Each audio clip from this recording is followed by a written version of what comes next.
Eh bien, c'est messieurs, dames, bonjour, c'est Cad, bienvenue dans cette petite vidéo de blabla littérature. Cette fois-ci, on va un peu causer bouquin. Et comme vous l'avez vu sur la miniature, aujourd'hui, je voulais juste vous présenter, en fait, parmi les multiples ouvrages culinaires que j'ai chez moi, puisque récemment, là, j'ai fait une petite vidéo sur un couscous, eh bien, je pense, les trois plus beaux livres, ou en tout cas ceux qui m'inspirent le plus pour la cuisine. Alors attention, hein, je suis pas forcément un fin gourmet, ni, comment dirais-je, un cordon bleu hors pair. Et d'ailleurs, c'est la raison pour laquelle, quand il m'arrive d'être un peu motivé, je m'inspire de toutes ces idées. Vous allez voir qu'elles sont pléthores. Euh, Lorsque j'étais omnivore, enfin, je le suis toujours, mais j'ai choisi de ne plus l'être, comme vous le savez pour ceux ou celles qui me suivent, pour passer dans le monde des végés. Je mangeais juste pour me nourrir, en définitive. Il n'y avait rien de très excitant. Bien sûr, chacun a des mets culinaires qu'il préfère que d'autres. Mais là, en fait, une fois que j'ai réussi à passer voilà, je dirais la porte de sortie finalement de cet omnivorisme dont on nous rabat le caquet depuis qu'on est enfant et qu'on nous force à aller dedans, eh bien, j'ai fini par découvrir une multitude de belles idées et surtout, je me suis découvert gourmand, ce que j'étais pas forcément avant. Alors, bah, on va pas faire une vidéo de 3 heures non plus, hein, il n'y a que 3 ouvrages, vous allez voir qu'ils sont quand même assez conséquents. Et puis ils sont surtout relativement abordables. Je crois qu'il y a des formats e-pub pour certains. Vous pourrez trouver ça facilement en fait sur le site de l'éditeur. Parce que je crois qu'en plus, bah, ça tombe bien, je crois que c'est ouais, c'est le même éditeur à chaque fois. Euh, Qu'est-ce que je peux vous dire par rapport à ça? J'ai pas envie de faire forcément tout un laïus sur le végétarisme ou le végétalisme. On va faire une petite lecture de l'introduction d'un des bouquins. Vous allez voir pourquoi. Est-ce que ça vous validera en fait pour ceux ou celles qui ne savent pas ce que c'est exactement. Et donc, bah, je suis super fier d'avoir ces bouquins chez moi parce que, bah, comme je vous l'ai dit à l'instant, non seulement ils sont pas très chers, mais en plus ils sont d'une exceptionnelle qualité et ce sont des ouvrages éthiques en même temps. Alors, par quoi commencer? Ben, je pense par celui que n'importe qui, même ceux qui veulent voilà, s'obstiner bornément comme ça à rester dans l'omnivorisme, et donc la consommation animale, malheureusement pour les animaux de cette planète, devrait avoir chez eux. Et en fait, n'importe qui a un petit peu envie, qui est inspiré par les belles choses et qui a envie finalement de modifier son alimentation, en tout cas de lui donner plus de couleurs, plus de variété, devrait avoir chez soi, que ce soit des végétariens, des végétaliens, des omnis, des carnis, ce qu'on veut. C'est l'exceptionnel bouquin. Alors c'est un top 3, je le mets au même niveau, mais vous allez voir que celui-ci, je vous le présente en premier parce que c'est, je dirais, rapport qualité-prix et efficacité, c'est celui qui vous donnera, enfin, qui vous tend la main dès le début et vous pouvez voir à l'intérieur une nuée, une myriade d'idées exceptionnelles. Selon après votre niveau aussi de cuisine, vous allez voir que moi j'ai pas tout réussi, hein. Bien sûr il y a des choses des fois qui sont moins bien faites que d'autres, et puis là je vous présente que 3 livres, j'en ai bien d'autres, notamment par exemple sur la fabrication de son propre sétan, hein, qui est la protéine de blé, etc., etc. Donc là je commence avec celui-ci pour pas perdre trop de temps.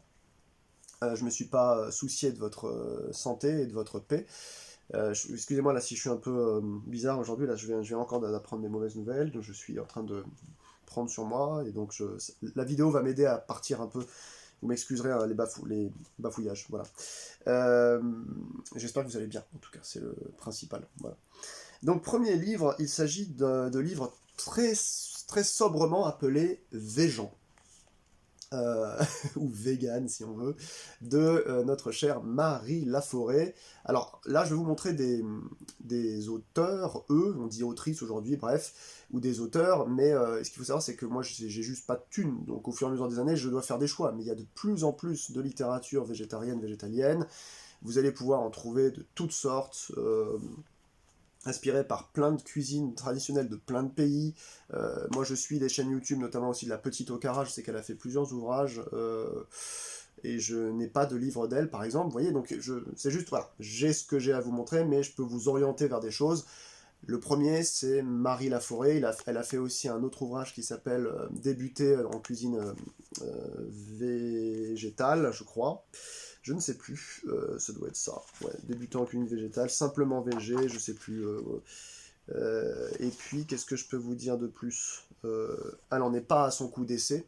Elle a fait énormément de littérature culinaire sur ce thème-là. Parce que c'est une des plus grandes influenceuses cuisine, en tout cas une personne qui fait ça depuis quelques années. Elle a sa chaîne YouTube. Le bouquin, il est super lourd. Je vais vous le présenter un petit peu. Vous allez voir que la table des matières, elle est vraiment très intéressante. Marie Laforêt. Alors, la table des matières, elle est là. Vous avez vu tout ce qu'il y a dedans. Je ne sais pas si vous vous imaginez un petit peu les différentes surprises qui vous attendent autour de toutes ces pages. Et Marie, c'est cette jeune fille-là, qui doit avoir un début de quarantaine, je pense, ou une fin de trentaine, très, très sympa. Elle a une chaîne YouTube, je vous invite à aller vous y abonner si vous avez envie. Vous allez voir qu'il y a des choses particulièrement exceptionnelles.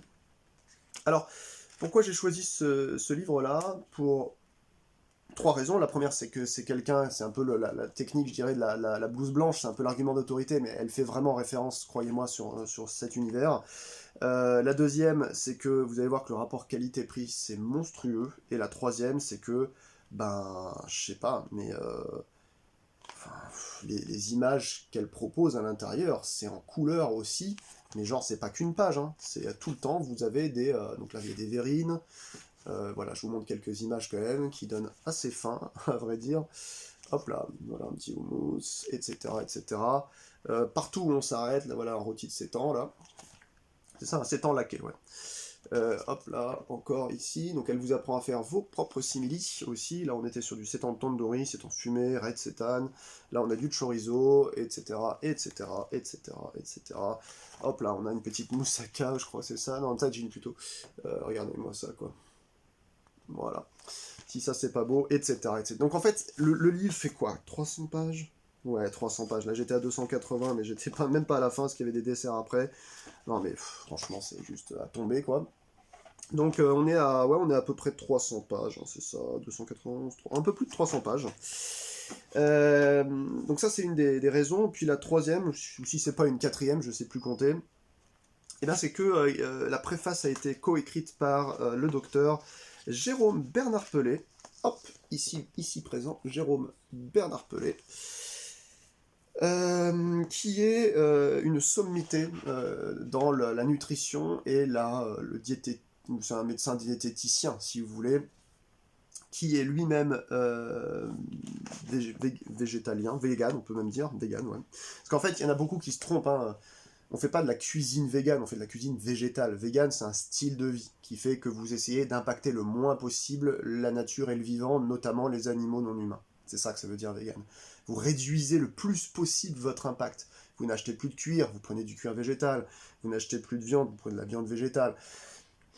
Vous détournez un petit peu la catastrophe je dirais, du zoocide constant que l'être humain fait sur cette planète, les catastrophes écologiques à venir, etc., etc., et puis les catastrophes de santé, pour vous aussi, c'est aussi très important, vous et vos enfants, vous détournez en fait votre appétence, celle qu'on nous a forcé à avoir en fait, pour pouvoir utiliser les animaux comme de la rente, comme des filtres, pour pouvoir vous détourner en fait de cette mauvaise habitude et passer sur autre chose. Voilà.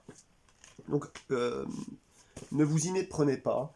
Là, je vous montre des livres de cuisine malins, amusants, gourmands, et je vous montre pas forcément, parce que je sais qu'il y en a qui peuvent me tomber dessus sur cette vidéo, ouais, mais en fait, t'as pas vu comment c'est sucré tes trucs, machin, c'est pas bon pour le foie, machin. Ça dépend. Attendez les gars, il y a des pages, je sais pas, il y a 300 pages, vous pensez vraiment qu'elle a fait il y a des ouvrages spécialisés, desserts, sucrés, etc. Mais là, on n'en est pas là. Là, je vous présente d'une cuisine généraliste. Et du coup, justement, le docteur Jérôme l'a rappelé, répond à énormément de très bonnes questions au début. Je vais vous montrer un petit peu quelles sont ces questions-là. Il fait déjà un petit lexique au début pour comprendre le végétarisme, ou le véganisme, végétarien, végétalien, vegan, antispéciste, anti-abolitionniste, pardon. Hop, vous avez une définition de tout ça. Si vous êtes intéressé par autre chose que la cuisine, parce qu'on est bien d'accord, là je vous parle de cuisine, mais il y a aussi pourquoi on vient vers cette cuisine-là. Moi, mon cheval de bataille, c'est la protection de la vie animale. Je ne crois qu'en ça. Il y en a d'autres, ça va être, je fais attention surtout à ma santé, parce que la nourriture carnée, en fait, apporte de nombreuses pathologies au fur et à mesure de la vie, tout un chacun. ou même des sous-produits animaux. Et puis il y en a d'autres, c'est pour la planète, ça suffit en fait. Ça suffit de la déforestation pour planter des champs de soja, etc., pour la nourriture de bétail, des poissons et tout. Donc on peut prendre cette problématique par rapport à 3 points d'accès. Réduire ça à les connards là qui ont rien compris à la chaîne alimentaire, voilà machin. Non, ça pour moi c'est nul et non avenu, c'est des personnes qui ne s'intéressent même pas au sujet. Donc vous avez 3 points d'accès, et je trouve dans justement l'ouvrage de Marine Laforêt, je vous dirai combien il coûte tout à l'heure, roulement de tambour, parce que vous allez voir que c'est impressionnant pour un si gros ouvrage, se propose au début de faire une introduction, mais qui est assez longue, hein, elle fait 30 pages quasiment, de documentation, très très très intéressante, autour de tout ça. Voilà, encore avec un petit peu de tempeh, d'oignons, de poireaux, enfin des trucs super, super sympas. Alors je vais vous lire un petit peu, je sais pas si j'ai le droit, je vais le faire quand même, l'introduction qu'il y a là, avec Marie Laforêt, peut-être que ça vous donnera envie d'en savoir plus. Vegan, ou végan, comme dirait le petit Okara. Un mot presque inconnu du grand public il y a encore quelques années et que l'on rencontre aujourd'hui régulièrement au détour d'un magazine, d'une émission de télé ou sur les étiquettes de nos produits alimentaires et cosmétiques. Présenté tour à tour comme une nouvelle tendance ou un extrémisme dangereux, le mode de vie vegan ou véganisme, s'il fait désormais partie du paysage, reste très mal connu. La cuisine vegan l'est malheureusement tout autant, insipide pour certains, plein d'ingrédients pas naturels et de faux aliments pour d'autres. Peu nutritive, pas du tout gourmande, les idées reçues ne manquent pas. Pourtant, la cuisine végane est d'une richesse et d'une créativité sans pareil, et les nombreux chefs très inspirés qui la font évoluer à travers le monde nous le prouvent chaque jour. Le végétal est même LA tendance dans la gastronomie traditionnelle depuis quelques années. Un chef triplement étoilé, Jean-Georges Vongerichten, a annoncé en 2013 qu'il allait ouvrir un restaurant 100% cru et végétalien à New York. Il y a quelques années, la gagnante de la fameuse émission de pâtisserie américaine Cupcake Wars était une jeune chef pâtissière végane qui a prouvé que non seulement la cuisine végane peut être aussi bonne que la cuisine traditionnelle, mais qu'elle peut être même meilleure. Une chose est sûre, vous n'avez pas fini d'entendre parler de cuisine végane. Mais au fait, comment cuisine-t-on vegan? Est-ce qu'on est obligé de manger du tofu? Comment faire des gâteaux sans œufs? Et pour des barbecues entre amis, comment faire? Pas de panique! Ce livre vous propose un parcours progressif pour découvrir la cuisine végane, comment cuisiner les protéines végétales, remplacer les œufs, les produits laitiers, cuisiner les légumes et recevoir autour de recettes gourmandes classiques ou plus originales. Vous apprendrez même à confectionner vos propres fromages végétaux fermentés, à créer des desserts de fêtes bluffants, et vous serez capable de préparer presque tous les classiques de la cuisine en version 100% végétale. Que vous soyez novice en cuisine ou amateur éclairé, pressé ou économe, vous trouverez des recettes adaptées à vos exigences pour vous régaler en toute saison et en toute situation. Donc un petit mot sur l'auteur en bas ensuite. Passionnée par le végétal et engagée pour une cuisine éthique, saine et gourmande, Marie Laforêt partage ses découvertes et expérimentations culinaires sur son blog 100% végétal.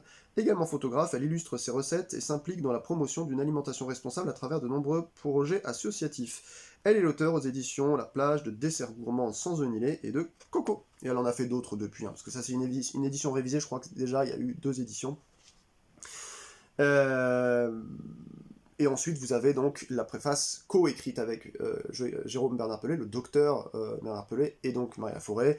On y trouve plein de choses très intéressantes, quelques chiffres à propos de l'élevage. 18% des gaz à effet de serre sont produits par l'élevage, c'est plus que ceux rejetés par tous les transports du monde réunis. Selon la FAO, l'élevage est responsable de 64% des émissions d'ammoniac, qui contribuent aux plus acides. Environ 60% des terres cultivables sont accaparées par l'élevage et les cultures destinées à nourrir du bétail.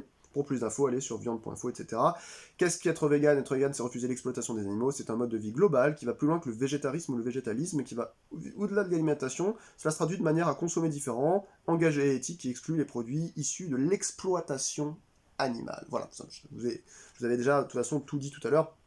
Puis vous voyez, hein, se renseigner, une alimentation plus saine, s'impliquer, faire avancer à son rythme, le bio, les labels, le cas de l'huile de palme, blablabla. Vraiment, c'est très très très très bien documenté. Moi, je vous oriente, hein, si vous avez quelques euros à foutre là-dedans. D'ailleurs, si vous avez quelques euros à foutre, peut-être pas pour vous, mais en tout cas pour ceux que vous aimez, pensez-y, parce que généralement, si vous avez la chance d'avoir votre maman, votre papa, qui ou elle aime bien cuisiner, l'orienter vers un truc un peu différent, si elle n'a pas l'habitude, s'il n'a pas l'habitude, vous allez voir que les gens, à chaque fois que je leur montre ça, vous avez les yeux qui font bing, parce que on s'imagine pas, tant qu'on n'a pas essayé, tant qu'on ne s'est pas impliqué dans ces causes-là, on ne s'imagine pas ce qui est possible. Vous savez, la nourriture, c'est un peu comme le parfum ou les goûts musicaux, ou même artistiques, c'est-à-dire que il y a un côté très, très intime dans ce qu'on ingère. Et donc on n'aime pas en général se faire dire par quelqu'un tu devrais faire ça, change ton alimentation, mets ça dans ton corps plutôt que ce que tu as l'habitude d'y mettre. Et moi le premier, et vous aussi, c'est vrai qu'on n'aime pas entendre quelqu'un qui dit bah de toute façon, alors des fois vous m'entendez sur les vidéos, je râle et puis je critique un peu, genre c'est la vieille crotte de nez que je balance au bout d'une phrase comme ça parce que c'est un petit tacle, mais il faut bien que j'en foute quelques-uns.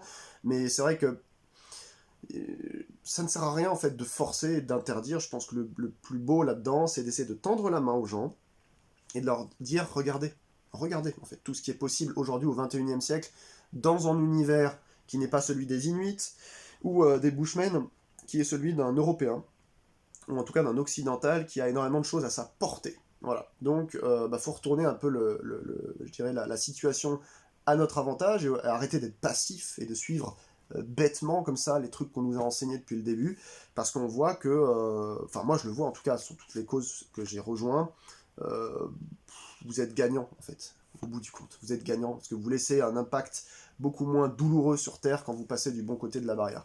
Voilà, donc combien vaut ce livre-là? Bah écoutez, je l'avais payé, il est là encore le prix.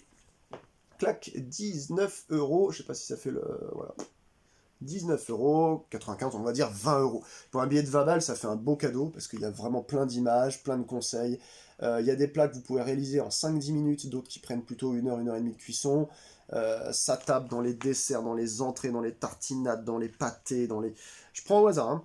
Fromage, ricotta, mozzarella, cottage, rillettes, fond de sauce, sétan, parmentier, enchiladas au poivron, les travers, le curry tofu, ça n'en finit pas. Shorba aux lentilles, rillettes d'haricots, ça c'est carpaccio de fraises, c'est une bible. Voilà.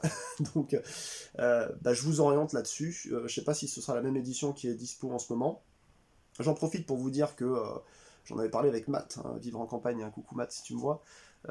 Vite fait, c'est vrai qu'on était impressionné des performances, notamment de, vous savez, Djokovic, Novak Djokovic, là, le Serbe, numéro 1 ou 2 mondial de tennis, qui est végétalien en fait. Alors, vegan, je ne sais pas, je sais qu'il a ouvert un resto il y a quelques années, je crois, à Monaco, je ne sais plus exactement où il proposait de la cuisine végétalienne, on va l'appeler comme ça, hein, puisque c'est le vrai nom. C'est une déformation de dire vegan, et puis ça repousse des gens, donc moi je préfère dire cuisine végétale, au moins comme ça tout le monde est opérationnel. Euh, et voilà, donc la cuisine végane est inventive et savoureuse. Inventive car on peut se régaler de fromage sans lait fait maison, de crème brûlée sans œufs ou même de parmentier sans viande, les enfants seront bluffés.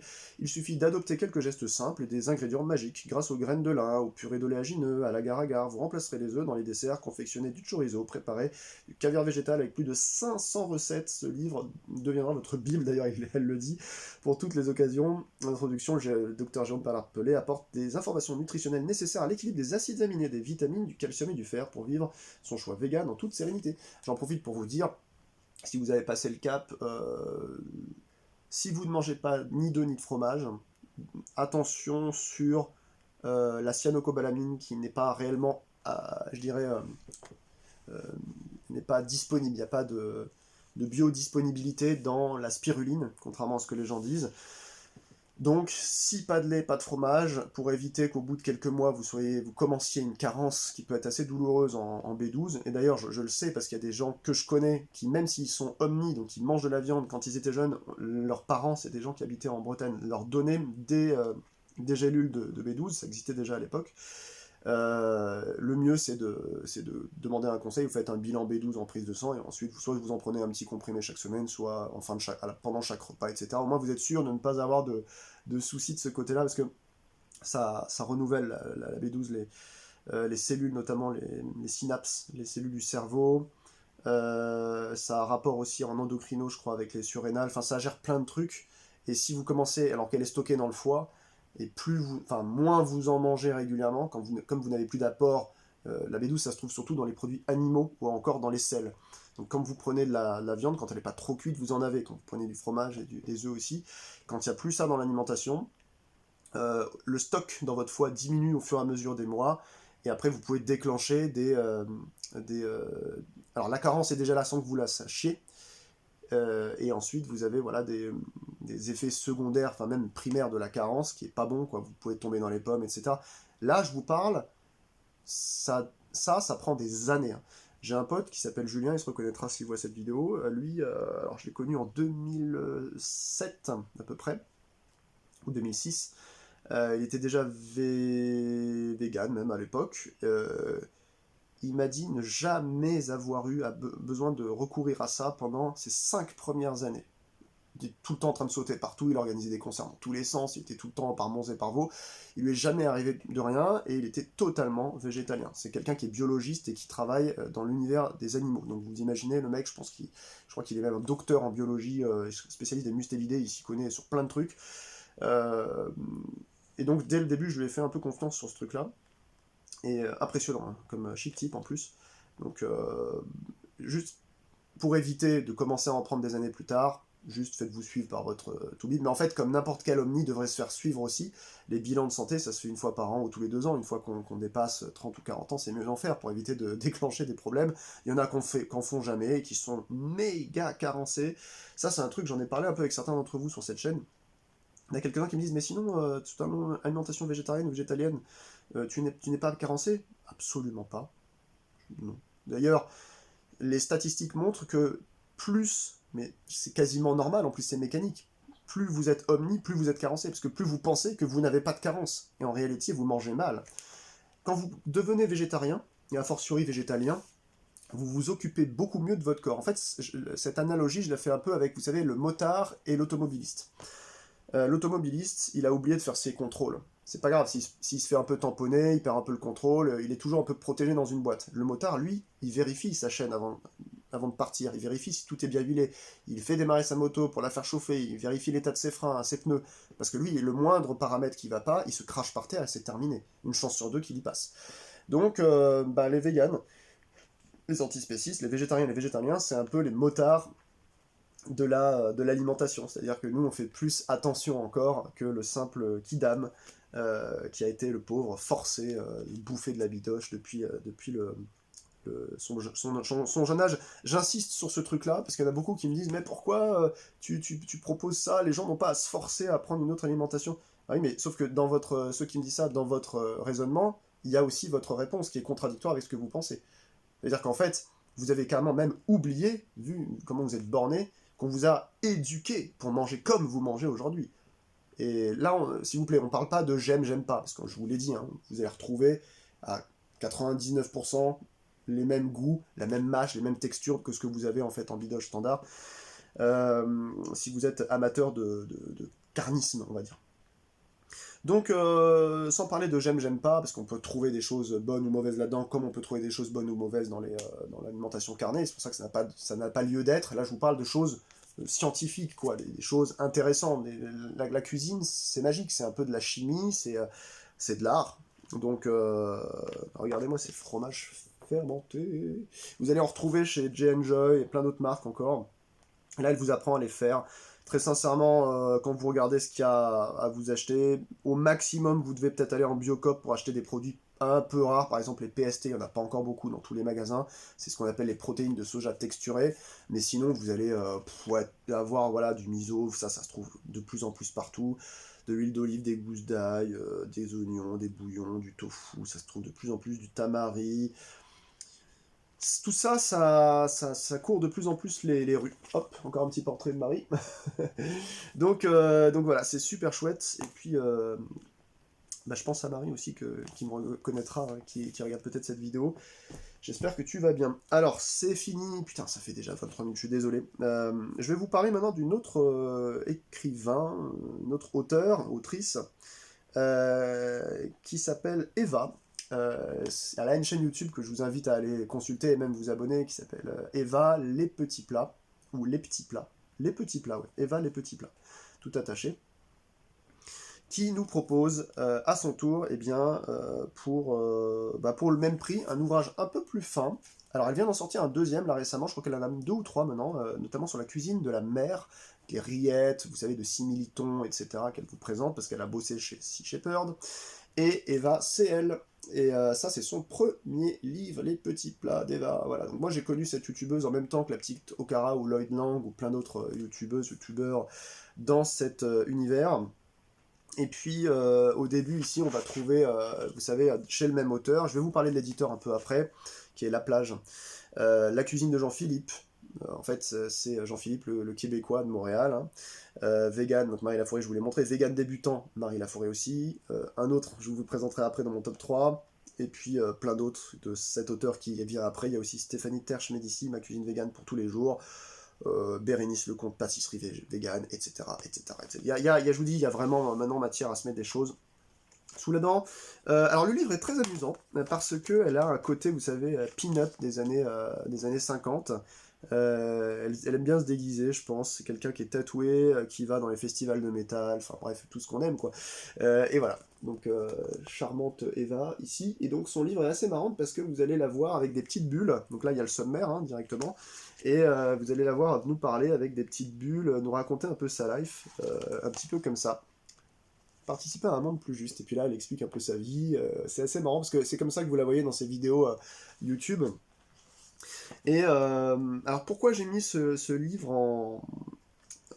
Elle est en train de faire un rouleau de printemps là je crois. Je sais pas si vous voyez.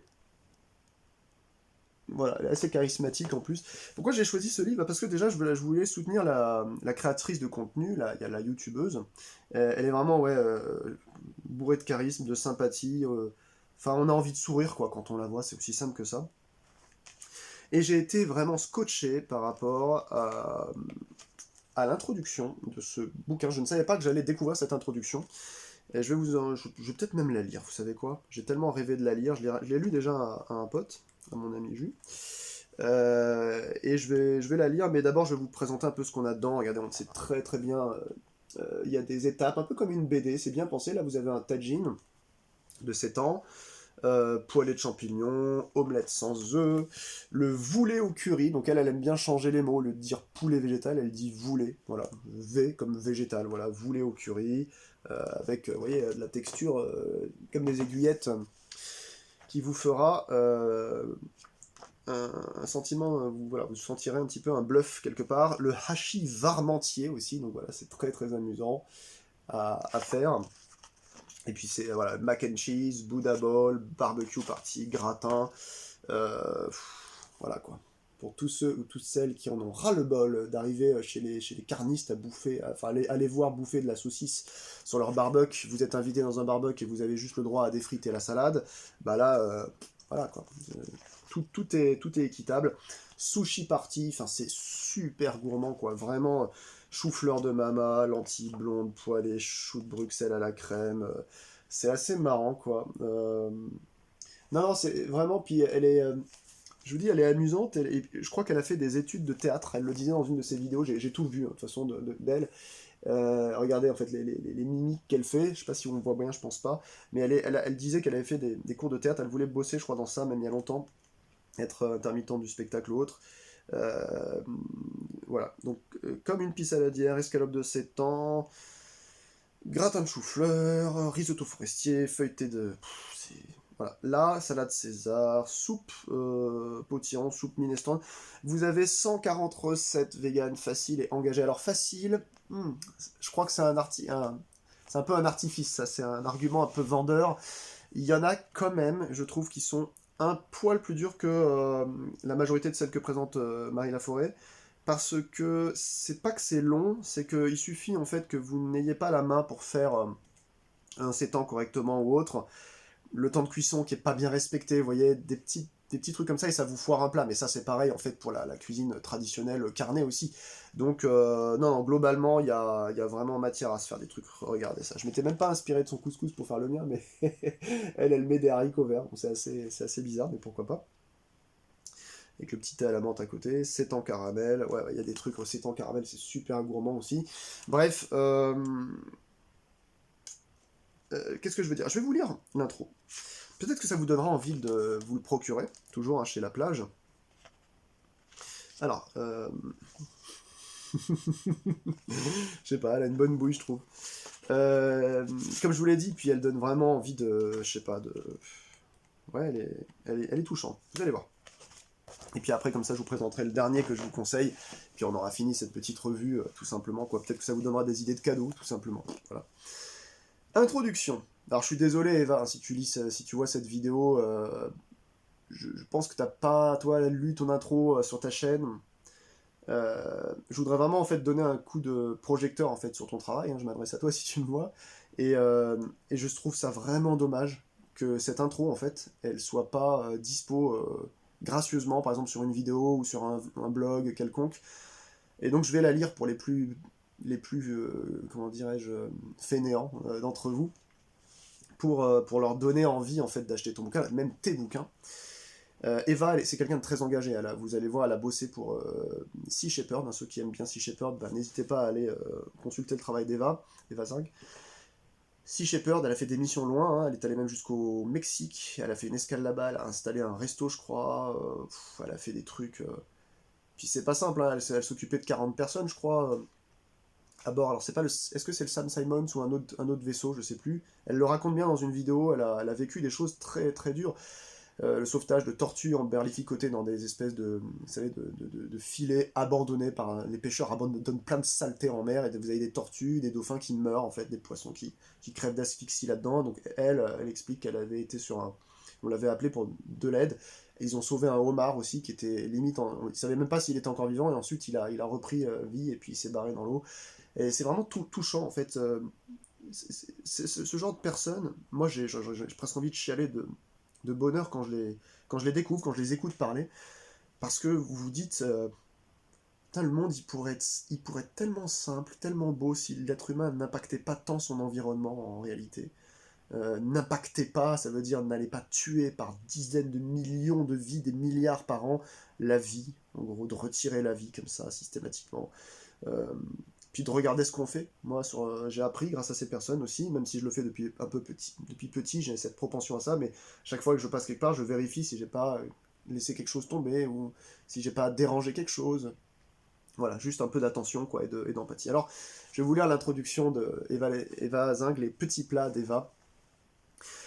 Voici mon histoire, rien d'exceptionnel à signaler, juste l'histoire d'une jeune femme mêlée à cette jungle humaine. Je suis né dans les années 80, en plein boom d'une société de consommation à outrance, les supermarchés envahissent les terrains vagues et sauvages, et chaque mercredi avec mes camarades de classe, c'est McDo, Happy Meal, avec le jouet à l'intérieur. À la télé, des publicités mensongères à foison, produits laitiers, produits de beauté et autres mises en scène, sublimatrices de toxicité.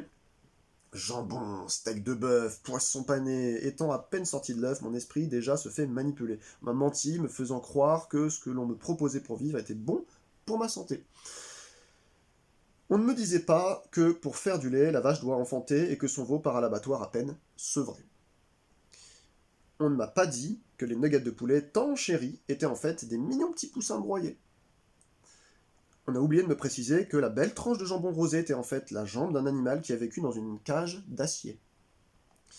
On ne m'a pas montré la vérité, on m'a montré le produit, on me l'a vendu, et ma mère l'a payé pensant bien faire. Et puis évidemment, j'y ai cru. Parce que c'est comme ça que l'on vit.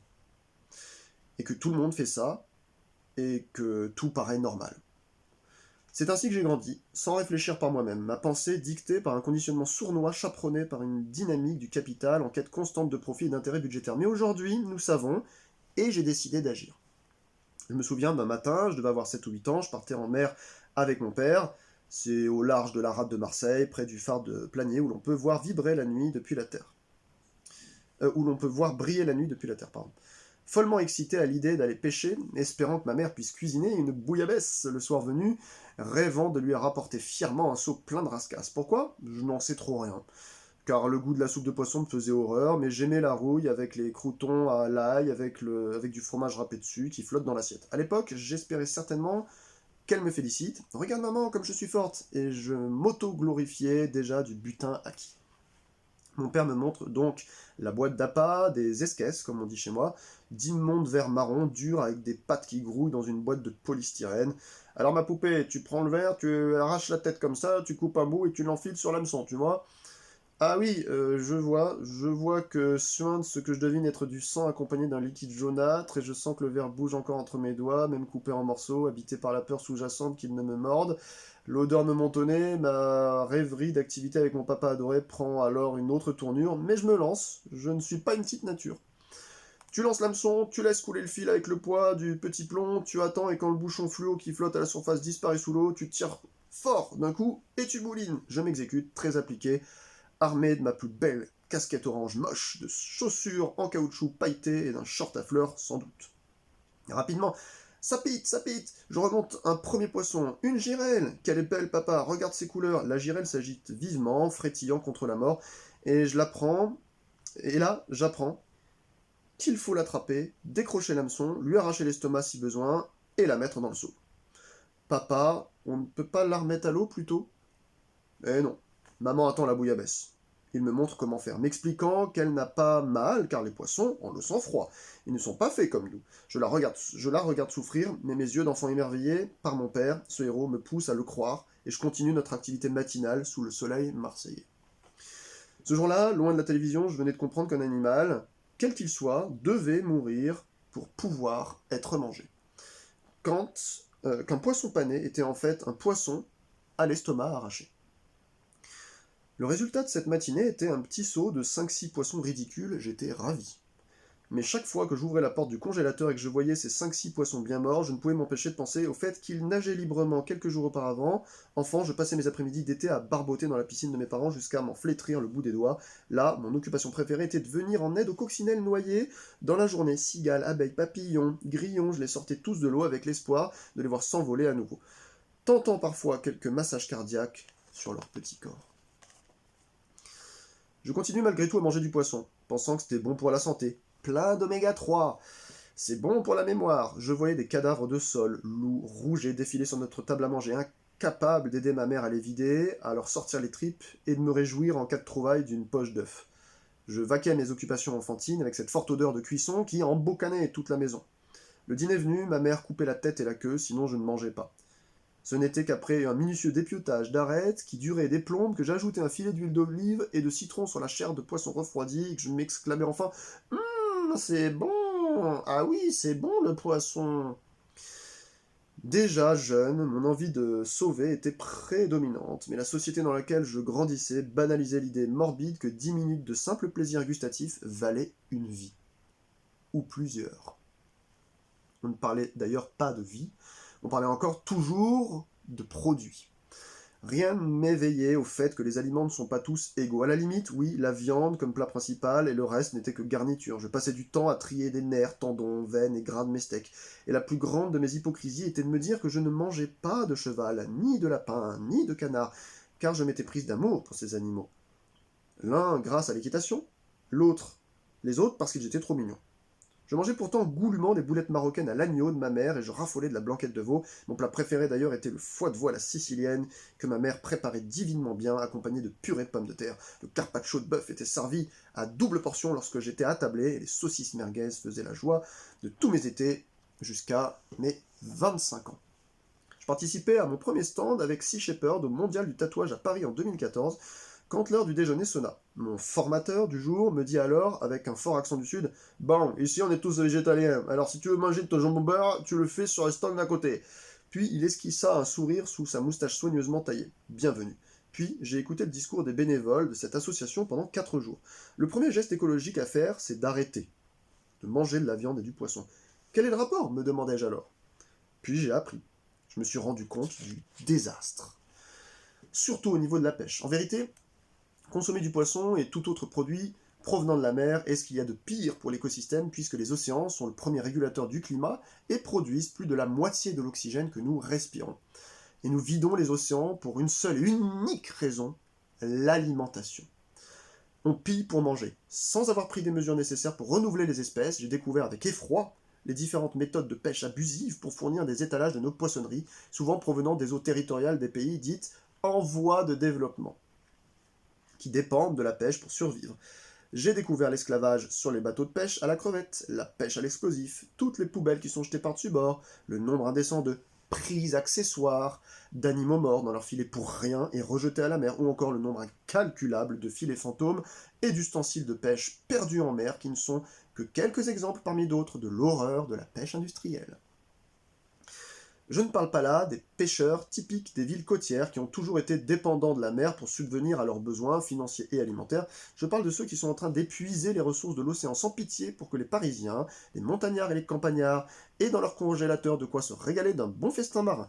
Chose qui n'existait pas avant. Avant, lorsqu'on mettait 3 jours pour arriver dans les terres et que le poisson putréfié puait déjà bien la mort, je suis donc une végétalienne tardive, comme beaucoup, et j'ai changé. Bien que le corps humain ne soit pas fait pour manger de la viande et qu'il semblerait que nous soyons tous des crudivores innés, le végétarisme et le végétalisme restent des choix personnels, une étape à franchir, une décision intime que l'on prend. Car nous avons tous grandi dans un schéma de consommation spéciste normalisé. Certains font le choix par souci de santé, la viande industrielle est bourrée d'antibiotiques, les animaux d'élevage sont nourris à base de farine animale, 40% de la pêche mondiale est vouée à nourrir le bétail, aujourd'hui il y a plus de vaches, de cochons et de chats domestiques qui mangent du poisson que d'oiseaux marins. Paul Watson. Donc c'est le directeur de Sea Shepherd qui s'est fait arrêter là, dans les îles Féroé. D'autres font ce choix par rapport à la protection animale. L'une de mes plus grandes hypocrisies ignorées était de me dire que j'aimais les animaux, mais que je les mangeais. C'est comme ça que j'avais grandi. C'est normal de manger des poules, des veaux et des moutons. Par contre, ton chien, c'est ton ami. Ton chat et tes petits poissons colorés aussi. Dis à un Indien que tu manges de la vache, tu verras ce qu'il te répond. Tout n'est qu'une question de tradition, de culture, qu'elle soit religieuse ou gastronomique. D'autres encore deviennent végétariens ou végétaliens par souci écologique, puisqu'aujourd'hui, l'industrie de la viande et de la pêcherie de masse sont les premières causes de dérèglement climatique. J'ai donc choisi la cohérence. Être au plus proche de mes convictions, ne plus fermer les yeux. J'avais pourtant vu les abattoirs, les égorgements, les élevages en batterie et tutti quanti. J'en étais outré, mais je m'insurgeais à table avec mes amis autour d'un bon plateau de sushi. J'ai donc décidé de suivre le dicton « Si tu veux changer le monde, commence par te changer toi-même ». Et j'ai agi pas à pas. Mais tout à coup, parmi mes proches, quelque chose de nouveau arriva. À table, je me trouvais soudain harassé de questions, j'ai souvent dû me défendre, faisant face à une flopée d'attaques, moqueries et arguments récurrents. Heureusement pour moi, je connaissais déjà bien mon sujet. Là, je me suis fait de nouveaux amis, militants d'associations de protection animale comme L214 ou 269 Life. Puis, je me suis souvenu des paroles du Dalai Lama dans son livre L'art du bonheur. Selon lui, la base de toute relation humaine affective, qu'elle soit amicale, sentimentale, familiale et vis-à-vis de toutes les créatures vivantes, se résume à une et même dynamique, la compassion. Pour régler les conflits, les comprendre et accéder au pardon, chacun de nous devrait faire preuve de compassion. C'est une philosophie que j'ai totalement intégrée à mon mode de pensée et à ma façon de vivre au quotidien. J'ai pu acquérir une plus grande paix intérieure face au monde qui m'entoure. Jeune, turbulente, impulsive, colérique et agressive par le passé, j'ai aujourd'hui plutôt tendance à agir contre l'injustice ou toute forme de choses qui me révolte plutôt que de me laisser aller à l'envie de tout casser. Et cette compassion s'est appliquée aussi envers les autres êtres vivants. En voyant toutes ces vidéos d'abattoirs, de maltraitance animale, de chasse, de corrida et j'en passe, mon sentiment de compassion s'est élargi à englober la totalité du règne animal. Tous égaux. J'aimais les oiseaux, les chiens, les chats et les animaux de la savane, mais je faisais une distinction par rapport aux animaux de la ferme, que je pensais inférieurs à nous sans doute. Je venais de mettre un pied dans l'antispécisme. Aujourd'hui encore, j'ai affaire à des remarques désobligeantes pendant les dîners, cette fameuse quête qu'ont certaines personnes à me décrédibiliser dans mon combat, pointant du doigt tout ce que je ne fais pas. Mais bien que j'essaye de faire au mieux, certaines de mes actions auront toujours un impact néfaste sur l'environnement et ne seront pas en total accord avec mes convictions. Quand je tire la chasse d'eau potable pendant que des enfants meurent de soif, j'aimerais pouvoir me retenir de faire caca. Mais il y a des choses que l'on ne choisit pas. Nous sommes de plus en plus nombreux à responsabiliser nos actions quotidiennes, mais c'est aujourd'hui aux politiques de déclarer l'urgence climatique et d'entreprendre des mesures concrètes pour permettre aux citoyens de vivre dans un monde plus éthique. J'ai fait de mon mieux et je suis imparfaite. Souvent, ceux qui me critiquent sont ceux qui n'ont pas fait ne serait-ce qu'un pas en avant vers le changement. Certaines personnes feraient mieux de fermer leur bouche et commencer à agir plutôt que de mettre des bâtons dans les roues à ceux qui font comme ils veulent. Quant aux autres, ceux qui ne veulent pas voir et n'agissent pas, je crois que je ne leur en veux pas. Ouvrir les yeux sur cette tragédie moderne de la destruction de masse de notre environnement suscite énormément d'anxiété et de douleur intérieure. Je crois que ces personnes se protègent de la catastrophe que nous sommes en train de vivre. C'est un égoïsme que je leur envie. Parfois, je préférerais ne pas savoir et me préserver de tous les tourments qui m'habitent. Comme moi, beaucoup d'amis activistes ont de plus en plus de mal à gérer leur désespoir face à l'inaction générale. Alors je comprends que certains préfèrent mener leur vie loin de ces réalités traumatisantes. J'ai donc créé en 2017 une chaîne YouTube, Eva, les petits plats, dans laquelle je propose des vidéos humoristiques de recettes végétales faciles et gourmandes. Au départ, je proposais aussi des recettes végétariennes, mais j'ai décidé en 2018 de proposer uniquement des recettes 100% végétaliennes. J'ai aussi fait le choix de laisser en ligne toutes mes vidéos et tous mes discours, même ceux avec lesquels je ne suis plus du tout à fait en adéquation aujourd'hui, pour montrer mon parcours, le chemin que j'ai fait vers le véganisme, et expliquer que le végétarisme n'est pas une fin en soi, mais une étape vers l'alimentation végétale. Si comme moi, vous avez du mal à faire le grand saut vers le véganisme du jour au lendemain, je veux encourager cette démarche, chacun à son rythme. Ce livre regroupe donc toutes les recettes végétales de ma chaîne YouTube. J'y ai ajouté quelques petites notes et rectifications et j'ai véganisé certaines des recettes végétariennes que je proposais en 2017. Je remercie les éditions La Plage qui m'ont fait l'honneur d'accepter l'édition de ce livre. Je remercie infiniment ProbOne d'avoir fait le son et les bruitages de Prout et les quick de toutes mes vidéos. Sans lui, ce projet YouTube n'aurait pas été le même. Merci du fond du cœur, Seb. Je remercie ma famille qui m'a soutenu dans ce projet, en particulier ma mère qui m'a transmis son amour pour l'art de la cuisine. Je remercie tous ceux qui m'ont encouragé, et je remercie tous ceux qui se sont abonnés à ma chaîne YouTube, et je félicite tous ceux qui ont pris l'initiative de changer leur habitude alimentaire. Je remercie aussi tous ceux qui m'ont insulté, car ils n'ont fait qu'accroître ma détermination. Je dédie ce livre à tous les animaux non humains, ceux dans les airs, sur terre, dans le sol et dans la mer, ceux qui ont disparu, ceux qui restent, ceux qui survivent, ceux qui souffrent, victimes des atrocités de certains humains, maltraités, abusés, malmenés et battus, ceux aussi qui sont choyés dans les familles aimantes et qui nous apportent un amour inégalable et si précieux, ceux qui sont exploités, ceux qui sont emprisonnés dans des zoos et dans des bassins, ceux confinés dans les élevages, ceux qui mènent un calvaire dans les laboratoires, ceux qui sont en route vers l'abattoir au moment où j'écris ces lignes, et ceux qui sont libres, sauvages et heureux. Ce livre est pour eux. Excusez-moi, c'est un peu dur la fin. Merci Eva. Donc, c'est merveilleux ce qu'elle fait. J'en ai les yeux qui brillent, donc soutenez-la. Voilà. Et puis, c'est super idée de cadeau aussi, parce que dedans, ceux qui veulent s'accorder, allez, 20-30 minutes pour faire un petit plat sympa, trouveront leur bonheur là-dedans. Je sais pas ce que vous avez pensé de cette introduction, moi je trouve qu'elle est d'utilité publique. Faudrait même la réciter chaque matin, en fait, dans les écoles, je pense, pour que le monde commence à évoluer un peu vers le meilleur. Et avec juste ces petits changements dans votre vie, tout ce que vous pouvez offrir comme bonheur autour de vous, c'est dingue. Tout ça sans changer le côté gourmand de votre propre alimentation, celle que vous avez encore chez vous si vous n'êtes pas végétarien ou végétalien. Donc soutenez Marie Laforêt et Eva Zinck. Je vous ai dit, elle a fait 2 autres livres. Et enfin, pour finir, parce que ça fait déjà un peu long, je vais vous présenter quelque chose d'un peu plus rapide, mais c'est aussi un livre à 20 € qui est un petit peu plus, quasiment la même taille que celui d'Eva, les petits plats là. Il s'avère un mec super sympa à qui j'ai parlé un petit peu. Je suis abonné à sa chaîne, il doit avoir la quarantaine, un peu tassé maintenant. Il s'agit bien entendu, là je vous parle que de gens français, hein. On a parlé, voilà, il y a plein d'autres dans les francophones, même les Allemands sont assez avancés, il y a beaucoup d'Italiens qui font, enfin, dans tous les pays ça commence à prendre, c'est ça qui est beau, mais je vous parle que de français aujourd'hui, et aujourd'hui, en 3e, je vous présente Food Porn Vegan de Sébastien Cardinal, et oui, alors ce monsieur est déjà très sympa, et c'est un critique culinaire, cuisinier aussi de son état, qui a passé déjà les quasiment 20 dernières années en tant que vegan, donc à faire de la cuisine végétale pure. Il est... D'ailleurs maintenant sur sa chaîne YouTube c'est un peu varié, il fait plus que de la cuisine, il montre aussi son style de vie, puis donc il parle un peu de musique, puis il adore la scène, vous savez, électronique berlinoise des années 80.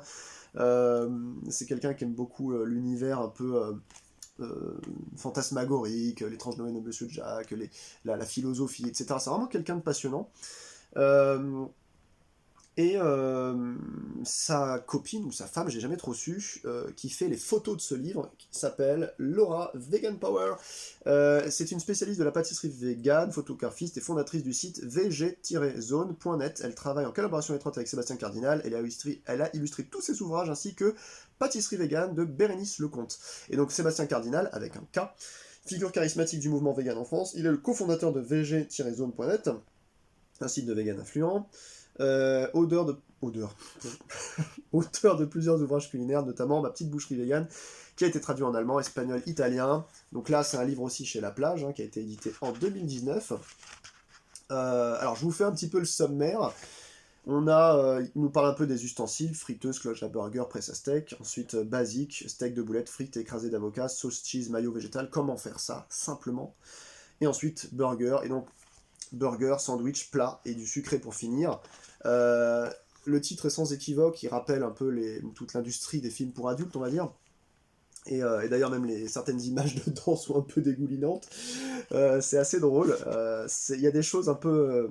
Bon, c'est pas non plus érotique ou autre, mais je vais vous lire un petit bout de l'introduction. Vous allez voir il a un verbe aussi amusant. Food porn, donc pratique consistant à poster des photos de nourriture sur internet, telle est la définition pudique de cet anglicisme internationalement connu et si pratiqué. Pour ma part, je dirais que la food porn, c'est l'art d'exhiber de manière sensuelle un plat débordant de générosité pour créer une émotion chez celui qui le voit derrière son écran. Si vous êtes sur un réseau social, il y a peu de chances que vous n'ayez pas été involontairement exposé à ces images de provocation culinaire, éveillant même peut-être en vous une faim soudaine, suivant d'une frustration de ne pas pouvoir manger immédiatement ce que vous venez de voir.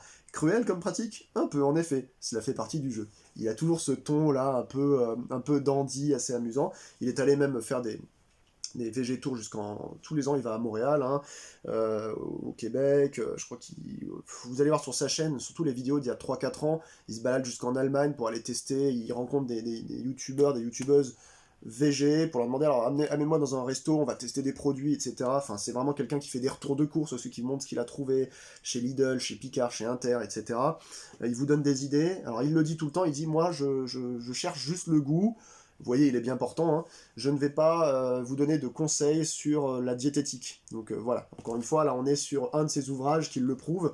Euh, c'est du lourd, quoi. C'est du très lourd. Ceux qui vont vous dire ensuite plus tard, ouais, mais moi je pourrais pas devenir végétarien parce que moi je pourrais pas ne pas manger mon saucisse barbecue, je sais pas, ma raclette et tout. Bah oui, mais là-dedans en fait c'est 1000 fois pire. Donc en fait ça n'a pas lieu d'être, hein, encore une fois cette espèce de faux argument. Pourquoi ça marche, nous dit-il sur la deuxième partie, eh ben parce que la food porn, c'est à l'image de la majeure partie des promotions de films pour adultes, repose sur le fantasme, sur l'interdit, l'irréalisme et finalement sur l'inaccessible, voire un hamburger de 10 étages qui déborde de fromage fondant et de sauce qui coule, a toutes les chances de donner très envie à celui qui le regarde, bien que ce type de sandwich ne soit que rarement accessible. Et quand bien même ce serait le cas, la personne serait incapable de s'y attaquer sereinement et encore moins d'en venir à bout, bref, quelque part, vous savez que c'est mal, mais ça n'empêche pas d'en avoir très envie. Mais pourquoi faire un tel livre de cuisine? Simplement parce que la food porn est un de mes moyens d'expression favoris, et ce depuis de nombreuses années. Si vous avez le bon goût de me suivre sur Instagram ou YouTube, vous savez donc que je suis très à l'aise avec le sujet. Je m'en délecte et j'en abuse volontiers. On me qualifie couramment d'expert de la food porn vegan. Après voilà, je ne vais pas vous lire le reste, vous irez voir si ça vous intéresse en boutique. Vous allez pouvoir le trouver, hein, parfois dans les boutiques. Tous les libraires, ils en ont certains, pas tous. Il vous explique comment fabriquer un steak, notamment. Boulettes à base de PST, notamment, ou de tempeh. Il utilise la liquid smoke. Alors attention, liquid smoke, il y en a la plupart du temps. C'est à base de glutamate de sodium. Donc moi je vous le dis parce que je m'intéresse aux trucs un peu diététiques. Faut pas en prendre tout le temps parce que glutamate de sodium, ça peut être cancérigène à force. Donc encore une fois, hein, là il le dit lui-même, je propose des solutions très gourmandes, c'est pas pour autant que c'est bon pour la santé. Euh, Encore une fois, s'il vous plaît, ceux qui regardez ma vidéo jusqu'à la fin, je suis sûr qu'il y en a certains qui vont venir me dire en commentaire, ouais bah tu vois Kat, finalement en fait c'est pas très sain hein, la nourriture végétale parce que si vous prenez des simili, il y a à chaque fois des trucs. Non, il n'y a pas à chaque fois. Montre-moi à chaque fois. En science, en science du doute, en zététique, on ne peut jamais prouver l'inexistence de quelque chose ou l'existence par défaut de quelque chose. Ça, c'est vraiment c'est de l'empirisme, si vous voulez. Donc, ne venez pas avec vos certitudes, consultez, voyez comment vous voulez arranger les plats, si ça vous arrange. Les 5 ml de liquid smoke là, pour le steak qu'il utilise, si vous ne voulez pas les mettre dedans, vous mettrez du poivre, qui est totalement naturel, et puis voilà. Poivre mélangé avec, je sais pas, de la cardamome, vous mélangez tout ça, vous vous débrouillez, et il vous donne des idées, justement.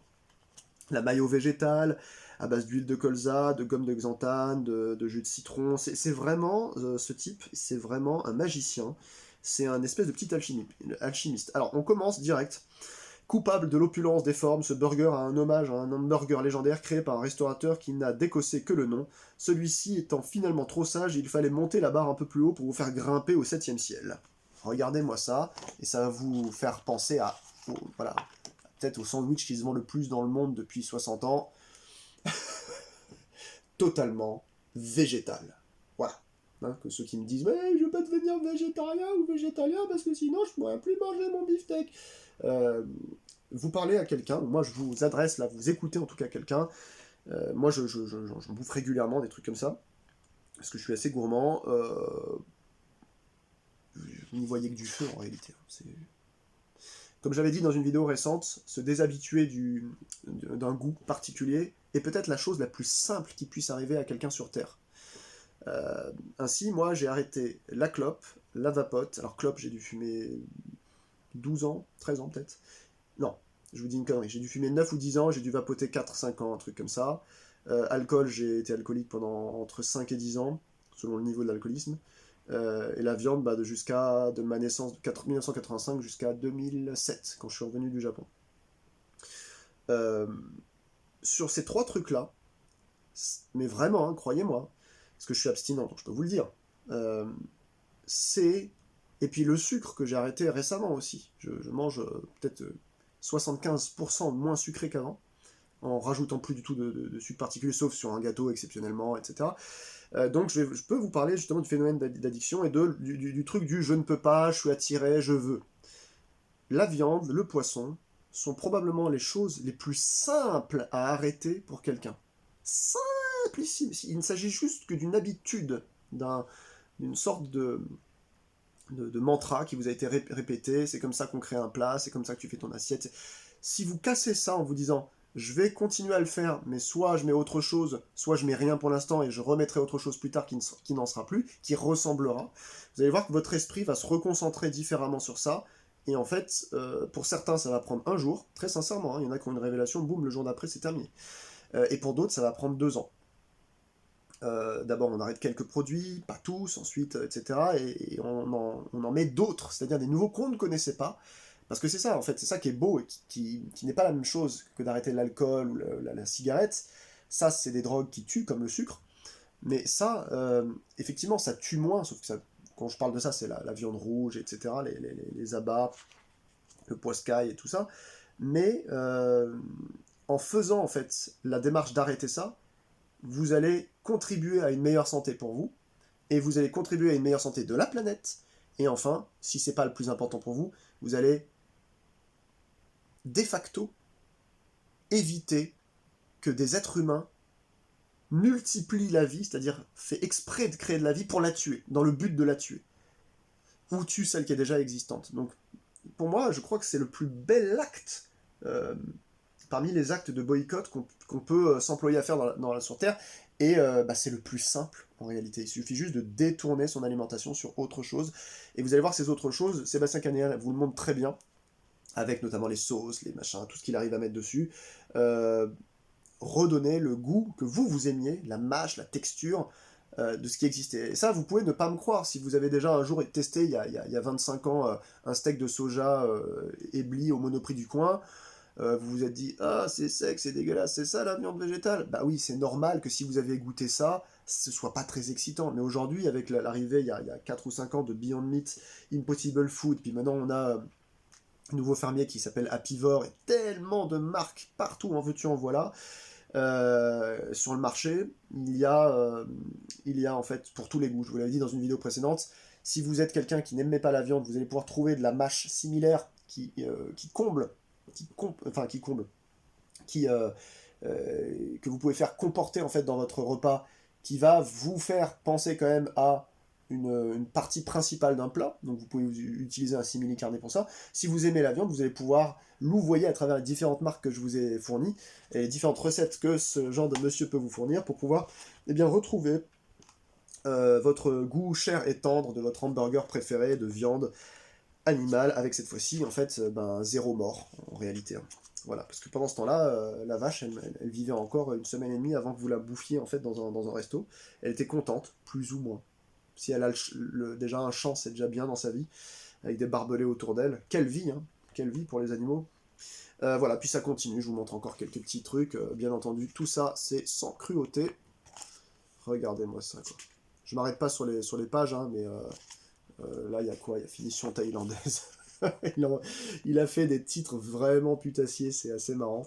Non mais c'est juste fou, c'est complètement dingue, franchement ce qu'il fait. Et puis il va souvent tester des restos, même en France, il donne son avis. Et puis c'est jamais quelqu'un qui détruit, vous savez, les bonnes intentions des autres. Il va les pousser vers le haut, il dit ah j'ai trouvé des bonnes idées là-dessus, même s'il a pas trop aimé, il va montrer quand même, va trouver des choses intéressantes. Le livreur de pizza, enfin voilà, il reprend un peu les thématiques des gonzo, etc. Si on va plus loin, qu'est-ce qu'on a? On a Dirty Tempura, tiens, qu'est-ce que je peux vous montrer? Voilà quoi. Non, c'est affolant ce qu'il fait. J'ai envie de m'arrêter à chaque page, là, c'est juste fou. C'est complètement dingue. Voilà, après vous lirez. Je vous montre que des photos, parce que ça c'est l'art de Laura Vegan Power hein, qui fait ça. Dominatrix, regardez-moi ça quoi. Et enfin voilà, il y a moyen de se faire plaisir, mais laisse tomber. D'ailleurs, ça finit en apothéose, en dessert après, avec des espèces de French shake. Non, et puis tout est bien expliqué. Vous avez une poutine vegan québécoise, triple P quoi. Quand quelqu'un est incapable de s'asseoir de choisir entre deux plaisirs et que tout oppose au premier abord, pourquoi ne pas tenter de les rassembler pour un moment inoubliable? Et une bonne pan pizza poutine, c'est une expérience qui se tente, croyez-moi. Finger sticky, voilà. Enfin, il vous explique quoi prendre, hein, bien sûr. Cheddar végétal en bloc, vous pouvez en trouver maintenant un peu partout dans les biocoop notamment. Et puis ça continue. Enfin, c'est vraiment ce livre. Et puis là, je vous ai présenté celui-ci, mais en fait, il en a d'autres, notamment la cuisine. Il appelle ça, je crois. C'est euh, cuisine française peut-être, enfin c'est tout un bouquin, encore plus large que ça, je crois, légèrement plus large que ça, qui reprend vous savez, le bœuf bourguignon, la bouillabaisse, tout ça. En fait, il prend tous les grands plats de la cuisine de gastronomie française, dont on nous rabâche comme quoi, oui, la France a l'une des meilleures cuisines du monde. C'est pas forcément faux, mais c'est pas forcément vrai non plus. Euh, Bref, passons, c'est pas le sujet de cette vidéo, mais c'est vrai elle est riche, mais malheureusement elle est riche en animaux qui souffrent.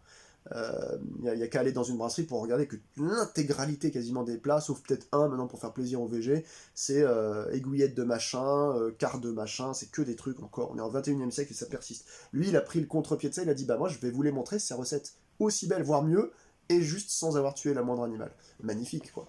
Et puis il y a aussi son livre sur le comment faire du sétan, ensuite il y a sa copine donc Laura Vegan Power qui fait des bûches glacées. Waouh. Prenez-vous-le celui-là, je crois qu'il est à 11 balles. Et vous allez voir ce que vous allez voir, hein, parce qu'il y a des trucs très gourmands. Bref, je voulais pas m'arrêter surtout sur du sucre, parce qu'on a dit qu'on se déshabituait, et je voulais vous montrer surtout ces trois ouvrages, donc Marie Laforêt, vegan, Eva les petits plats d'Eva, et Sébastien Cardinal avec Laura Vegan Power, Food Porn, qui sont donc trois... hop là. C'est pour faire ma miniature en fait, c'est pour ça que je faisais une pause, qui sont trois bouquins que je vous recommande. Donc pour finir, donc ils sont tous à 20 balles. Voilà. Vous avez vu la taille du truc, c'est lourd, il y a de... Alors la plage, c'est en Île-de-France, ils sont basés sur tout ce qui est littérature éthique depuis quelques années maintenant, et ils produisent justement tous ces... Voilà, c'est une édition qui s'est spécialisée là-dedans.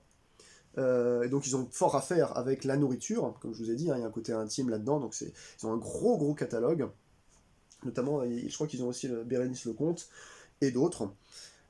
Toutes les collections généralement des artistes culinaires que je vous ai montré là, vous allez peut-être les trouver là-dessus, a priori, si je ne m'abuse. Et donc la plage se targue, c'est vrai, je suis allé voir sur leur site, c'est assez intéressant, d'utiliser du papier éco-responsable, et aussi surtout, parce que ça faut pas l'oublier, des encres naturelles, mais qui ne sont pas... c'est des encres végétales, c'est-à-dire que c'est pas des encres, vous savez, de poulpe et des trucs comme ça, parce que ça vient de là aussi. Donc, on est avec l'achat. Si vous mettez vos ronds un jour là-dedans, avec vos 20 balles, vous allez en avoir pour votre cœur, je pense, parce que si vous ne le faites pas pour les animaux, vous le faites au moins pour la planète. Vous consommez un produit qui a été fabriqué du début, réfléchi par les auteurs et donc ces artistes-là, jusqu'à la fin de l'édition, qui est rentré en fait dans un cahier des charges qui est respectable pour la planète. Et ça, ça change déjà la donne, quoi. Vous savez où vous avez mis vos ronds. Donc ouais, la plage, c'est cette petite édition-là, là, tac, avec un petit logo rouge. ça gagne à être connu, donc je me permets d'en faire un petit peu la promotion. Je ne suis pas payé par eux, je suis payé par personne d'ailleurs. Donc voilà, j'espère que vous avez aimé cette petite vidéo qui fait suite à mon couscous VG. Et puis encore une fois, paix à vous, tous les détracteurs du véganisme et du végétarisme, excitez-vous dans votre coin si vous voulez, mais laissez-nous tranquilles, nous on propose juste des alternatives pour que le monde aille mieux et pour que vous allez mieux. Voilà, je vous souhaite une très bonne fin de journée, à bientôt pour un nouveau vlog, une présentation de jeux de société ou de musique quelconque. Ciao ciao et mangez végé.